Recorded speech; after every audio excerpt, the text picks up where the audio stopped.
buenos días, bienvenidos a otro capítulo más de Desayunando en DEACAM. Hoy tengo un invitado muy especial también. Bienvenido, Pastor Daniel. ¿Cómo está? ¿Cómo se encuentra esta mañana?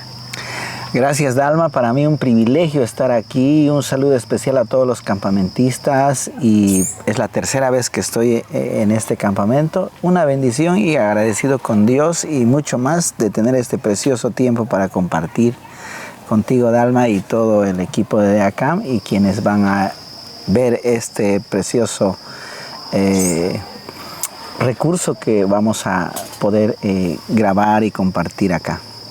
Muy bien. Bueno, Pastor, como le venía explicando hace un momento, nuestra metodología para trabajar en este podcast es como un desayuno, ¿no? Entonces, para introducir, para preparar la mesa, digámosle, quiero preguntarle a usted, ¿qué significado tiene para usted la cruz? ¡Wow! Esa es una pregunta existencial y de gran importancia sobre todo para la fe cristiana. Personalmente, para mí la cruz significa vida, pero no sin antes decir que la cruz implica sacrificio. Un sacrificio que muestra vida, un sacrificio que vale la eternidad. La cruz nos recuerda a Cristo, quien está dando la vida por nosotros para darnos vida eterna. Entonces la cruz es un símbolo, es una figura que nos recuerda la vida eterna. Wow. Un sacrificio de una vida que vale la vida eterna. Y no solo para uno, sino para toda la humanidad, ¿no? Un gran significado, ¿no? Realmente algo así y un significado tan grande, tan hermoso, Pastor. Así Muy es. bien. Y bueno, vamos a pasar a endulzar nuestro cafecito. Claro. Yo le quiero preguntar, Pastor, ¿usted tiene algún versículo que haya marcado su vida, su versículo favorito quizás, algún versículo especial para usted? Sí, muchos pero los que han marcado mucho significado en mi vida son dos en sí, que también se los estoy enseñando a mi hijita y son los primeros versos que acabo de enseñarle. Qué bonito. Uno es Josué 1:9, cuando Dios dice a Josué, mira que te mando que te esfuerces y que seas valiente. No temas ni desmayes, porque yo, Jehová tu Dios, estaré contigo donde quiera que vayas. Ese verso ha marcado en mi vida y lo marca hasta ahora porque yo sé que Él está conmigo y que puedo hacer lo que Él me dice y seguro que lo voy a lograr porque Él está conmigo.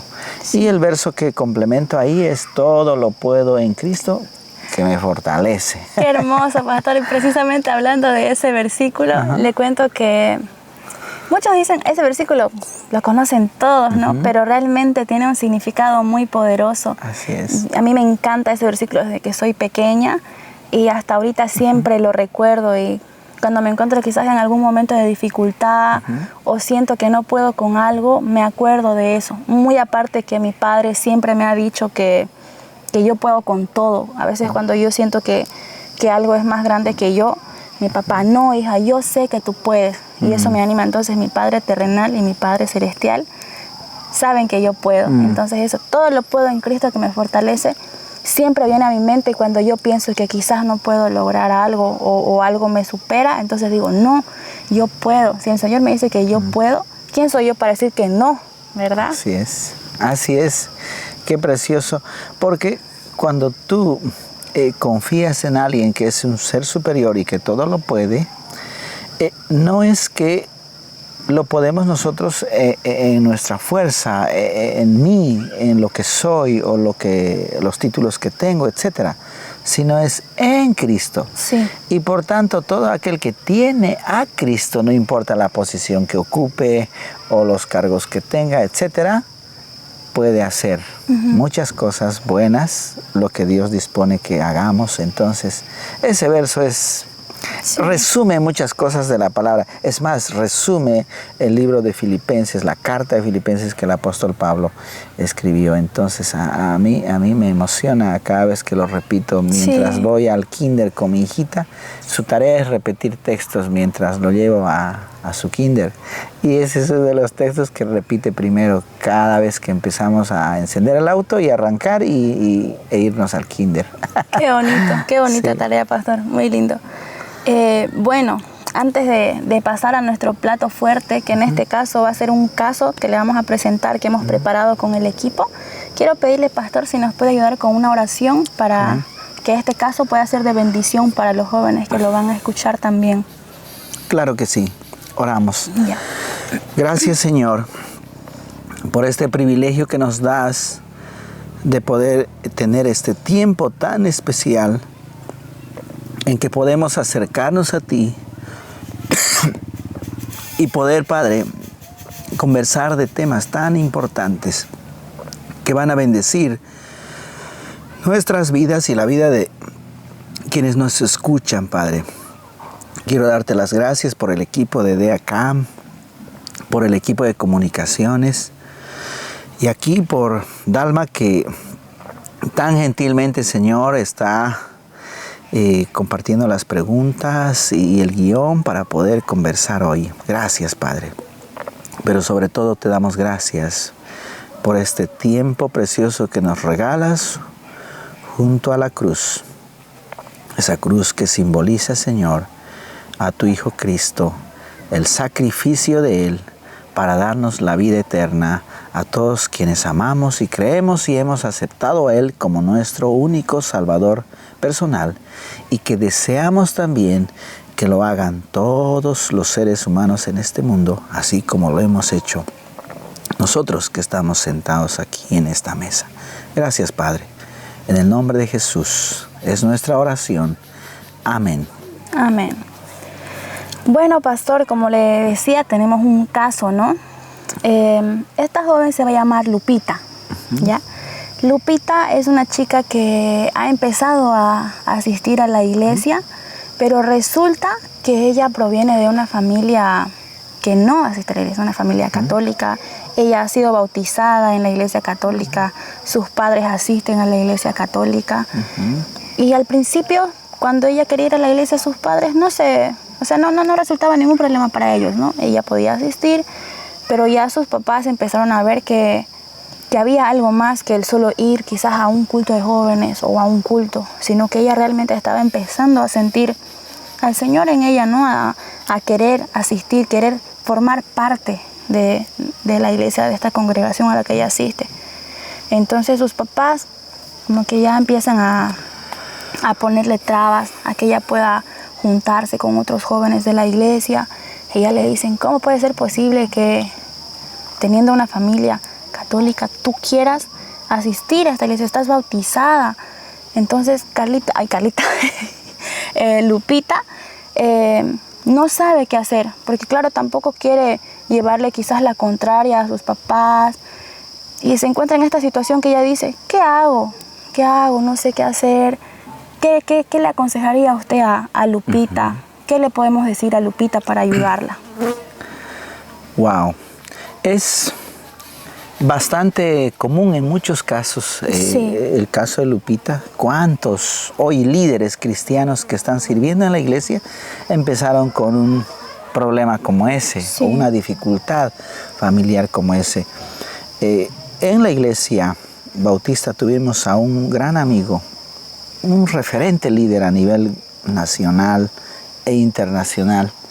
Él cuenta que el día en que él definió ir a una iglesia evangélica, asistir a la iglesia y volverse parte de ese cuerpo, aceptando a Cristo como su Salvador, al enterarse su mamá, le dijo, quiero que te vayas de la casa, no eres más mi hijo. Le agarró la maleta, le puso las cosas y le dijo, sal de la casa. Y hasta mientras salía él, la mamá iba barriendo la casa hasta la puerta donde él había hecho las pisadas para irse de casa. Wow. Duro. Sí, realmente. Pero él dice, yo hice caso a mi madre por amor a ella, porque sabía que un día él iba a aceptar a Cristo. Y como es así, después de unos años, su madre, su padre aceptaron a Cristo al ver la convicción, el cambio, su vida, su liderazgo, cómo él pudo impactar a mucha gente en los primeros años. Y su padre y su madre luego llegaron a ser los más fervientes miembros de la iglesia. Pero ese es un ejemplo, pero no siempre va a suceder eso también. Entonces creo que una primera cosa que Lupita debe de hacer es tener en claro su convicción, su fe en Dios, revisar su fe realmente que es firme. Y esa firmeza y su convicción en Dios le va a llevar a poder definir cómo va a poder también actuar con los padres. La verdad es muy difícil. Una de las cosas que Lupita debe hacer es tener humildad, tener respeto hacia sus padres, en lo posible conversar, ponerse de acuerdo y no violentar esa relación que tienen y esperar con paciencia. Sí. Con paciencia, sin claudicar en su convicción y en la medida de sus posibilidades congregarse, participar de los jóvenes. Pero lo más importante que Lupita debe hacer es mostrar fruto, es decir, ese cambio. Porque la palabra en muchas partes nos dice que nuestra conducta, nuestro ejemplo puede impactar y cambiar a aquellos que están a nuestro alrededor. Y en especial es la familia lo primero que va cambiando.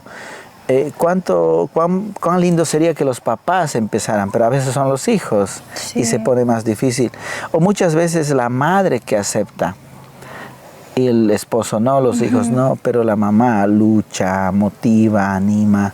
Creo que debe básicamente Lupita tomar esa actitud humilde del Señor, de sumisión además.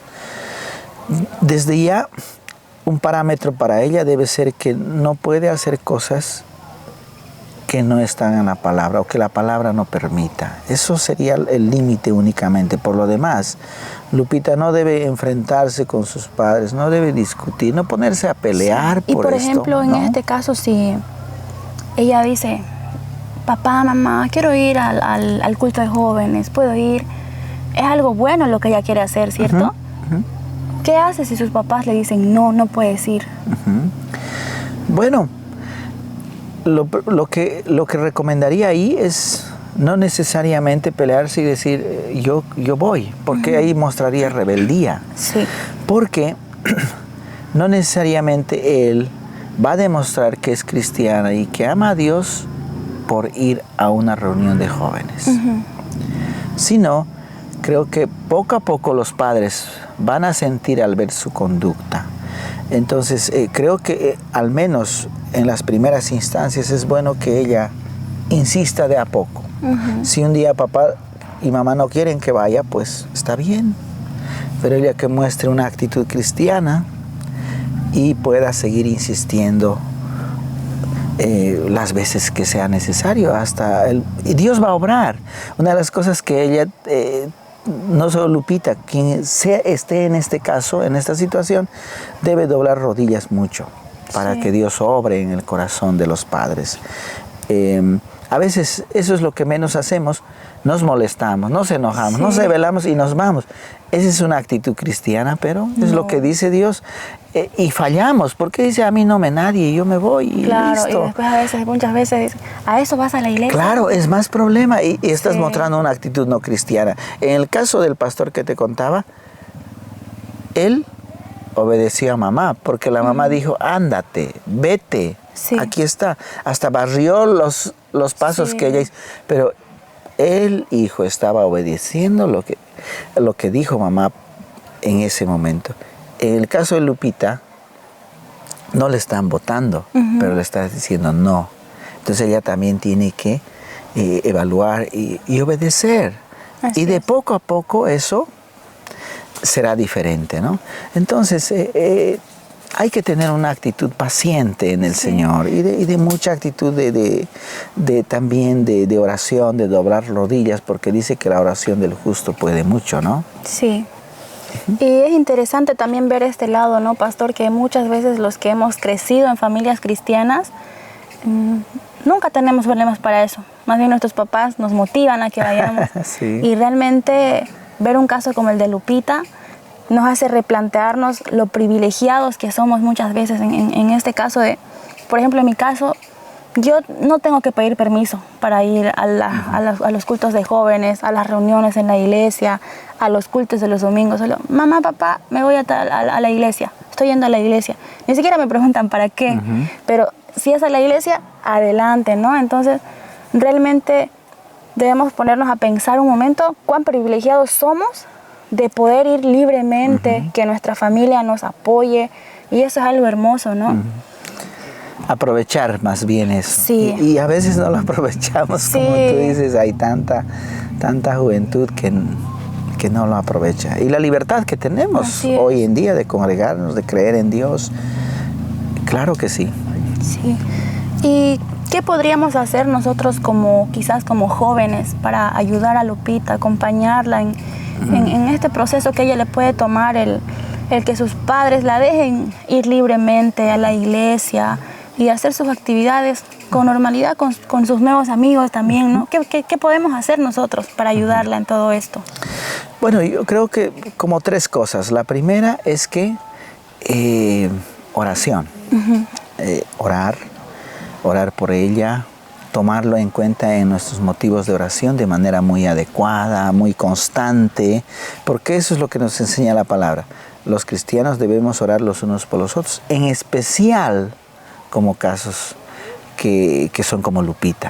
2, mostrarnos amigos, mostrarnos compañeros, mostrar nuestra amistad a ellos, no solamente dentro de la iglesia, sino también quizás Lupita está en la misma universidad que uno de los jóvenes o en el colegio, y que en esos espacios papá, mamá no está o no le va a prohibir relacionarse.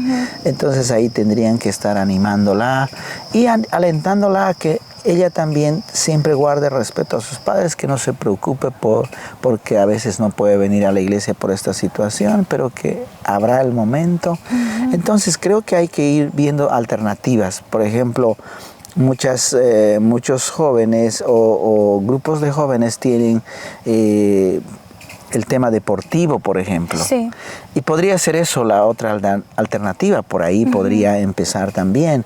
Yo he visto muchos jóvenes de papás católicos hasta rígidos que a través del deporte pues han ido abriéndose el camino y han podido también cambiar la actitud de sus padres. Entonces, o la música, dependiendo qué alternativas. Es bueno también identificar en casos como Lupita talentos, porque si valoramos ese talento, también puede ser una puerta de entrada para los padres, porque van a decir a mi hija o a mi hijo lo están valorando. Entonces, creo que es importante como grupo de jóvenes, como líderes de la iglesia, ir viendo alternativas.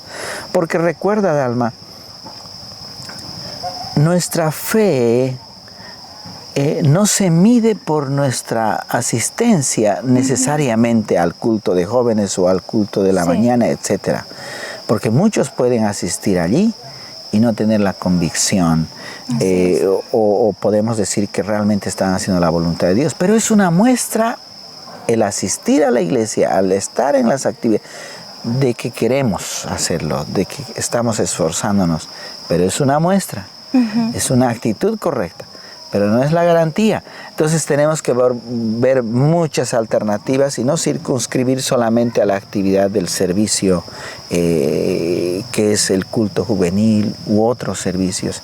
Entonces, ser creativos, ver alternativas que nos puedan ayudar a dar oportunidades a Lupita para servir a Dios y también influir en la familia, quizás generar también relación con familiares de Lupita o algún familiar quizás viene a la iglesia. A veces sucede eso a través de ellos, tomándolos en cuenta, conectándose.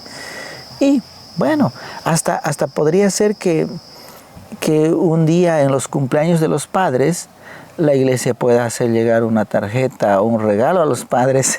Detalles, ¿no? Detalles que podrían luego abrir el corazón de ellos. Es decir, Dios nos va a dar creatividad, pero hay que orar.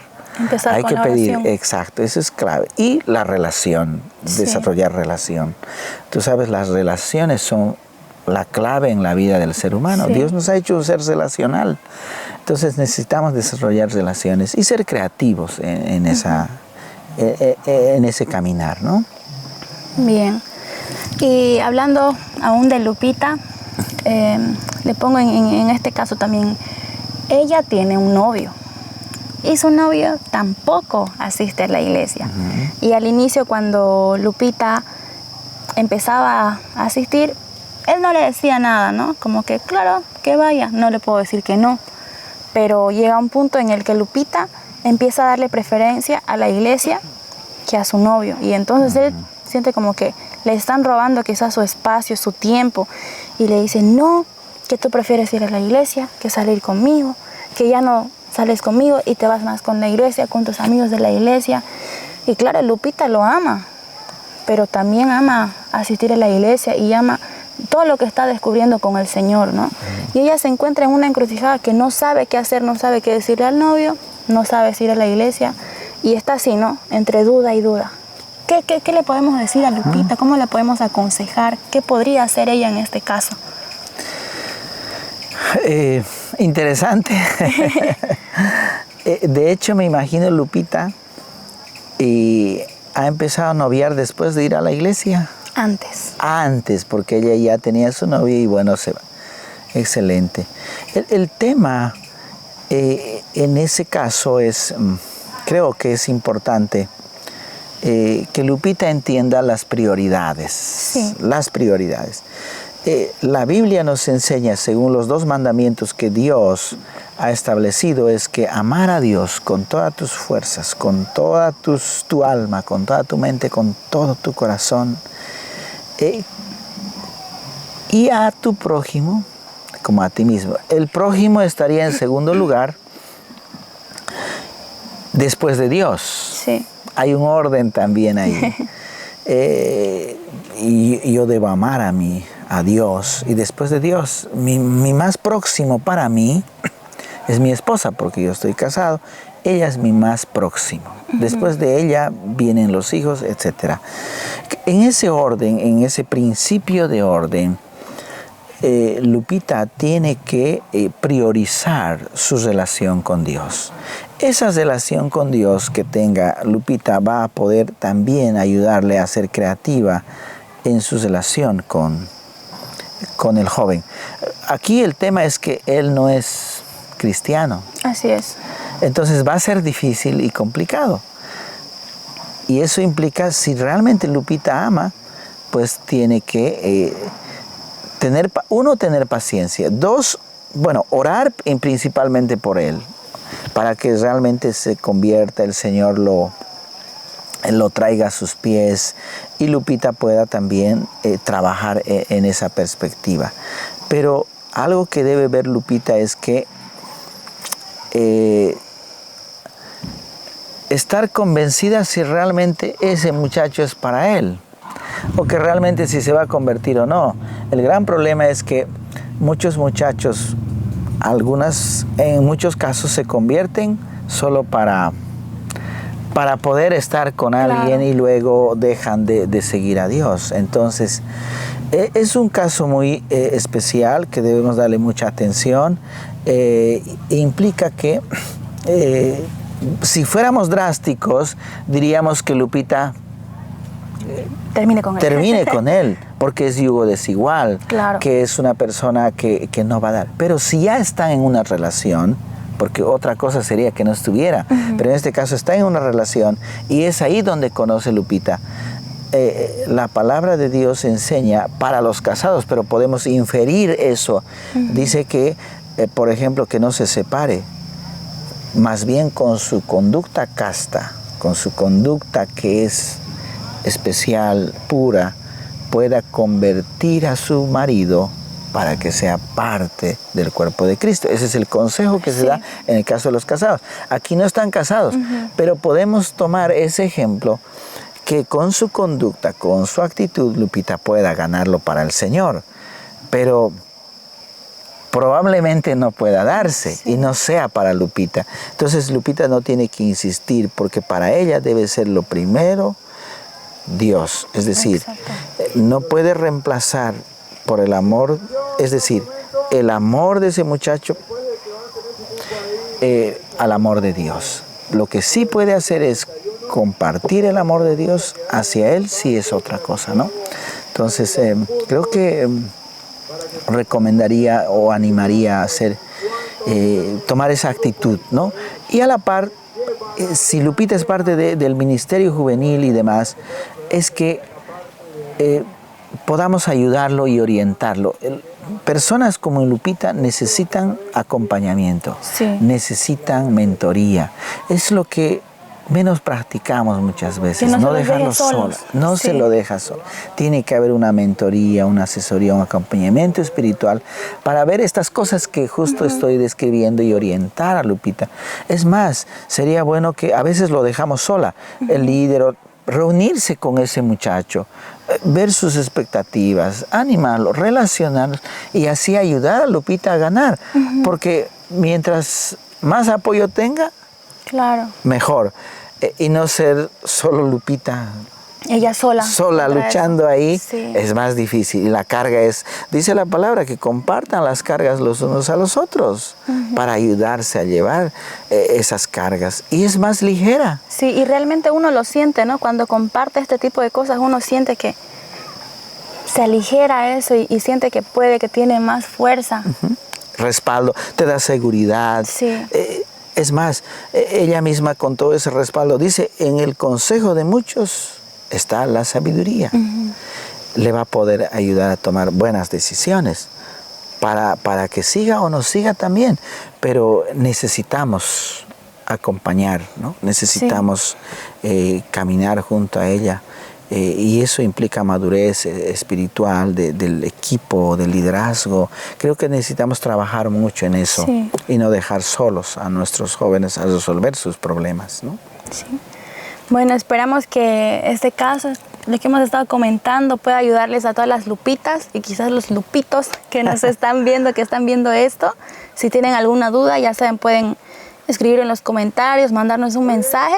Yo creo que nos comunicamos con el pastor para que nos ayude a responder esas dudas, ¿no? Y bueno, siguiendo con lo que tenemos planeado, pastor, se viene la sección que se llama Entre Nos, pastor. Serían algunas preguntas que queremos que usted nos responda. Empezamos con la primera. ¿Qué dice? ¿Cómo puedo identificar que estoy llevando una vida religiosa y no una vida en Cristo?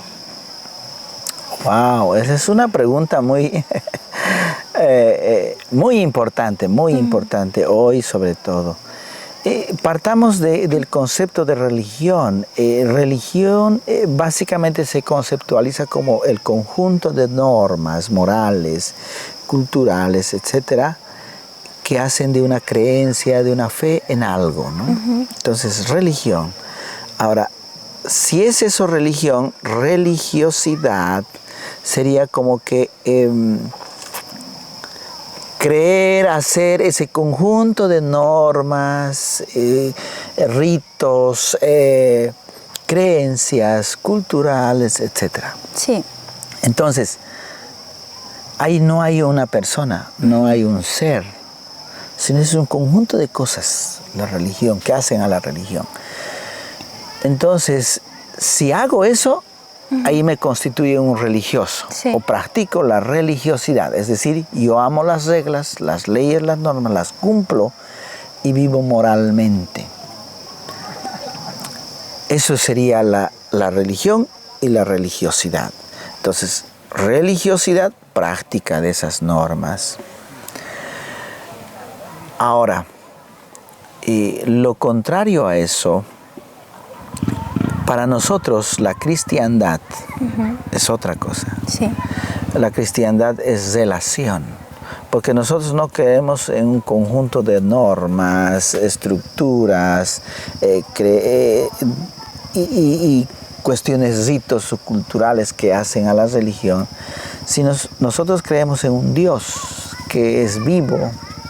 Es más, un Dios que dictó para que se escriba su manual. ¿Y quién dicta? Alguien que habla, alguien que vive, alguien que es un ser vivo. Sí. Porque así nomás nadie lo hace. Entonces, si es así, ese es un Dios. Ese es el Dios que tenemos nosotros y que creemos.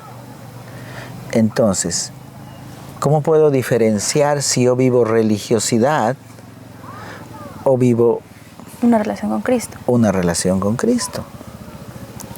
Si es un ser que vive, que piensa, que razona, dice la Biblia que Dios es omnipotente, omnipresente, omnisciente, que sí, todo lo sabe, y eso solo hace un ser vivo. Entonces, si yo digo que creo en Él, básicamente yo debo vivir una vida de relación, una vida de conversación con Él. Y como yo dije, hace un momento decía que Él ha definido, ha escrito su ley, su palabra. Entonces lo que yo hago es descubrir quién es ese Dios ahí en su palabra y empiezo a relacionarme con Él al hacer lo que Él me dice que yo haga. Entonces, esa es una vida de relación, una vida en que yo voy conociendo de Él y voy haciendo lo que me dice de Él. Es eso, Dalma. Estos días yo he ido conociendo a muchas personas aquí. Hemos ido conversando con varias personas contigo. He ido conociendo un poquito más de tu vida, que me da seguridad de las cosas de la amistad que puedo tener para compartir contigo. Y así con muchos otros. Y se vuelve un proceso vivo, un proceso activo, un proceso que significa. No son conjunto de normas, de ritos o de... entonces, creo que la religiosidad, tomando en cuenta al principio lo que decía que es religión, básicamente es eso de vivir una vida pegada a las normas, pegada al hecho de decir esto sí, esto no. Como veíamos en el Antiguo Testamento, y Jesús observa eso, porque la gente se puso solo a cumplir normas sin pensar de quién venían esas normas y sin tener la relación con ese autor de esas normas, que es Dios. Entonces, básicamente la religiosidad tiene que ver también con el legalismo. Entonces uno empieza a ver normas, se vuelve legalista en el sentido de cumplir esa norma y listo, y luego además a juzgar a los demás. Una vida de religiosidad también es una vida de uno se vuelve juicioso, juzga a los demás, empieza a medir. Cuando, contrario a eso, nuestra vida de relación es más bien de conocer. Sí. De ver quién es, y de acuerdo a eso yo me voy amoldando para poder seguir teniendo esa fe, esa confianza. Nosotros mientras más le conocemos a Dios, más fe tenemos en Él. Mientras más le conocemos a Él, más le descubrimos cómo es Él, y de acuerdo a eso nos vamos amoldando a Él. Sí. Entonces hay mucha diferencia entre la religiosidad y la vida de relación con Dios. Dios no es religión, Dios es relación. Así es. Dios no es religiosidad, Dios es amor, es relación de amor, ¿no? Sí, como lo dice, lo siento como que con el Señor es algo más cálido, ¿no? Y en cambio lo otro lo siento como más frío y algo más personal con el Señor, ¿verdad?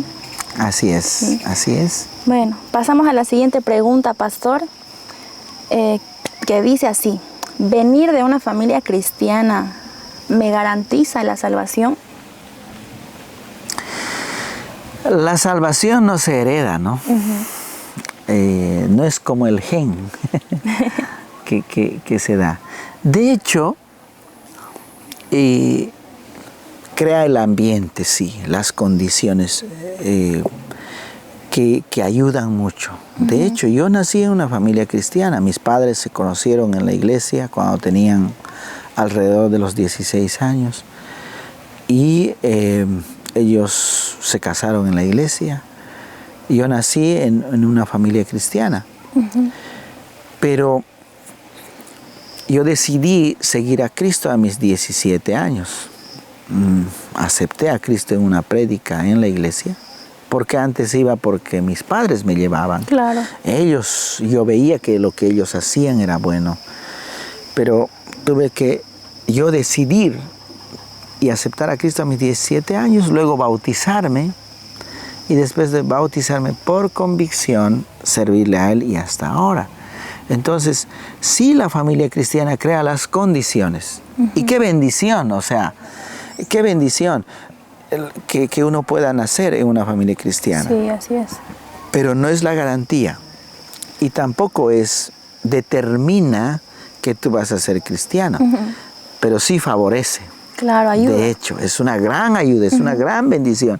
Yo quisiera que todos los hijos nacieran en una familia cristiana, pero no es así. Sí. Yo sé que aquí muchos de estos jóvenes van a crear familias cristianas y ahí van a nacer hijos cristianos o hijos que van a tener las condiciones favorables para ser. Qué bonito es soñar, ¿no? Con eso, que los nuevos jóvenes venga una nueva generación también que nazca en familias cristianas y en este ambiente que quizás es más propicio para los nuevos niños de también seguir viviendo esta vida así. Así es, Dalma. Mira, ¿por qué lo decía también eso la Biblia? En Malaquías 2:15 dice que Dios hizo el matrimonio, Dios hizo uno solo a través del matrimonio al hombre y la mujer para que le den hijos para Él.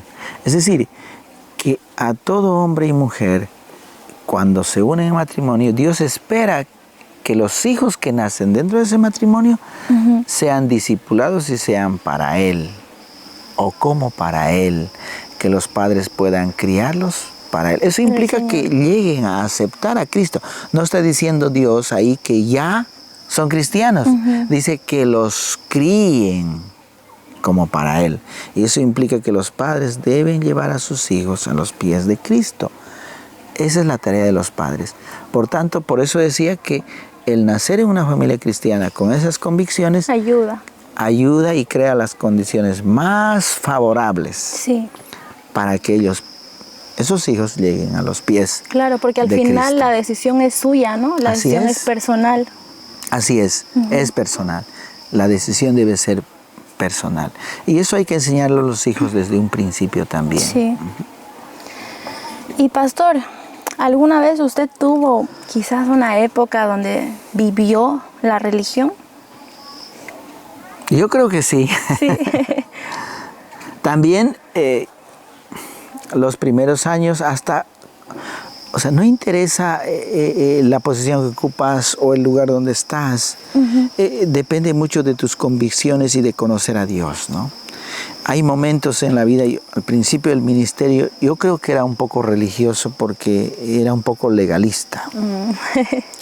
Y cuando uno es legalista, fácilmente empieza a juzgar a los demás. Y el legalismo justamente se identifica en una persona cuando empieza a juzgar todo. Que esto debería ser así, que esto no debe ser, que la música no es cristiana esto, que la vestimenta, etc. Pero no lo hacemos en un plano de buena fe, sino de juicio. Como juzgando. Juzgando y diciendo, por haber hecho te vas al infierno. Nos quita el amor, nos quita la esperanza de retorno, de arrepentimiento, de motivar a las personas a cambiar, a motivarse a arrepentirse, a aceptar su error, pero con amor.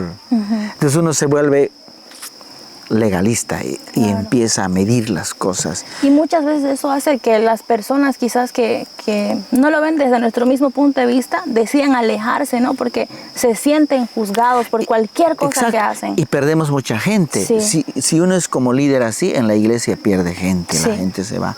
Pero mira, sin ir lejos, Yo era legalista hasta con mi esposa. Wow. Empezaba a juzgar cosas, porque hay cosas que ella no lo hacía. Yo le decía, ¿cómo no lo vas a hacer? Eso entonces no amas a Dios, etcétera. O sea, con la manera de hablar y también yo siempre decía que ella ya debería haber aprendido todas estas cosas. Entonces uno se vuelve juez en vez de decir, amor, ¿por qué no lo aprendemos? ¿Por qué no juntos podemos hacerlo? Pero enseñar y corregir desde el amor también, ¿no? Exacto. Jesús practicaba la pedagogía del amor. Sí. La pedagogía del amor, de la ternura. Y eso es Dios, eso es Cristo. La manera como nos enseñaba era como con chuis, poniendo a nuestra boca su palabra con detalle y reiterando una y otra vez, Sí. con paciencia. Pero cuando uno vive una vida religiosa, se vuelve legalista y todas esas cosas se van. Y quieren que cuando uno corrige una vez, sea ya. Y Dios no hace eso. Caíste, te dice, levántate, arrepiéntete y vamos de nuevo. Wow, Dios es nada legalista. Sí. Él es Todo amor. Todo amor, tierno, paciente. Hay que luchar contra el legalismo. Seguro que hay cositas todavía en uno.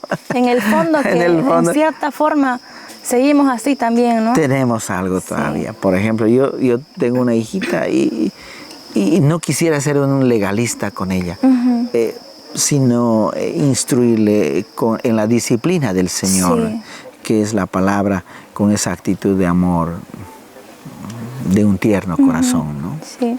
Y ahora que me saca el tema de su hija, pastor, quiero cerrar esto con una pregunta. Cerramos con broche de oro. ¿Cómo piensa usted instruir a su pequeña Jane? Wow, me gusta esa pregunta. Bien, Jane, en principio yo le digo Jane la princesita. Ay. De hecho, desde el vientre le decía princesita de Dios. Y hasta hoy le digo, tú eres una princesita de Dios. Y la verdad es que actúa como una princesita, con detalle, delicadeza, ¿no? Estoy viendo eso. Y nos hemos propuesto con mi esposa en oración, antes de que Jane viniera, de que si Él nos daría un hijo o una hija, porque ella es un milagro de Dios. Mi esposa no podía embarazarse por muchas razones médicas. Y pues Dios nos dio regalo después de 9 años de matrimonio a Jane. Y le dijimos, Señor, si tú nos das un hijo, lo vamos a criar para ti, como para ti. Y ahora le pedimos a Dios sabiduría, paciencia, inteligencia para cumplir esa promesa que hicimos. Básicamente le estoy educando, instruyendo en la palabra. Y yo estoy seguro, y en toda pedagogía, es que queremos que las personas que pueden ser transformadas es que deben conocer la verdad. Depende qué verdad. En este caso, yo quiero sembrar en el corazón de mi hijita la palabra de Dios. Con amor, con ternura. No sabes, ella me derrite. Es una bendición, es una ternurita andante ahí. Entonces, lo que estoy haciendo ahora es repetirle textos. Ella está aprendiendo los textos y le estoy mostrando la naturaleza, la creación en base a la palabra de Dios. Y ella está en su pequeño corazoncito y mente que tiene 4 años, ya está comprendiendo quién es Dios de a poco. Pero otra cosa también quiero enseñarle con mi ejemplo. Claro, y es la mejor forma de enseñar, ¿no? Así es, quiero mostrarle a Dios, pero sí que ella también vea eso que le estoy enseñando en la palabra, en mí. Claro. Que, como decimos, nuestras palabras deben mostrarse en los hechos. Esa es la parte más difícil, Dalma. Es la parte que más fallamos. Y peor cuando son niños, ¿no? Cuando uno les enseña algo y uno mismo no lo hace, dicen, pero ¿cómo tú no lo haces? Exacto, estás viendo. Ellas lo están viendo. Y con mi esposa estamos cuidando mucho eso. Hemos fallado en muchas cosas. Nos ha visto a veces un poco renegando, enojados. Pero hoy Dios nos está dando mucha sabiduría. Estamos hablando con ella para que pueda con mi esposa para que podamos siempre mostrar lo mejor. Entonces estamos trabajando en el ejemplo, Sí. En que ella pueda ver el rostro de Jesús en mí. Claro. En mis palabras sienta la ternura de Cristo, de Jesús, su cuidado, su protección. Pero ese es el gran desafío. Dalma, me siento más desafiado que antes porque ella todo lo ve. Claro. Mira, seguro que a todos los papás les ha pasado eso. Ella sabe sobre los semáforos. Sí. Con solo pasar un semáforo en rojo, ella me dice, papá, ¿qué pasó? Sí. Ahora me cuido hasta eso y todo. Y yo sé que no lo voy a hacer solo ahora, quiero hacerlo siempre, hasta cuando ella sea... O cuando ella no la vea. Sí. Exacto. Y es más, yo quiero toda la vida mostrarle quién es Cristo. Ahora, en esta edad, después, hasta el día en que Dios nos llame a su presencia, Sí. debo mostrarle cómo es Dios para ella. Amén. Yo también tengo una hermanita, ¿no? Y desde que ella llegó a mi vida, yo también me he replanteado muchas cosas. Y más aún ahora que soy más madura que cuando ella recién llegó, digo, tengo que hacerlo. Muchas veces yo digo, tengo que hacerlo bien por mi hermana, por el ejemplo que le voy a dar a ella. Porque muchas veces podemos enseñar no solamente con palabras, sino con nuestro ejemplo. Y no bastan solo las palabras, ¿no? A veces solamente son los actos los que enseñan, los que ellos aprenden de eso. Entonces esto que me dice me ayuda mucho también a ver cómo hacerlo yo con mi hermanita, ¿no? Porque esa tarea de ser hermana mayor tiene peso, tiene mucho peso también. Sí. Tiene mucho peso, Dalma. No, yo creo que es una de las tareas más difíciles que tenemos quienes enseñamos, quienes somos maestros. Y sobre todo quienes somos papás, hermanos, hermanas, mayores, menores, etc. Yo creo que tenemos que pedir mucha sabiduría de Dios, porque las distracciones y la maldad está a cada paso. Entonces, creo que este tiempo nos demanda mucho más compromiso de vivir lo que decimos. Que nuestras palabras se muestren en nuestros hechos. Amén. Había un dicho por ahí que decía, entre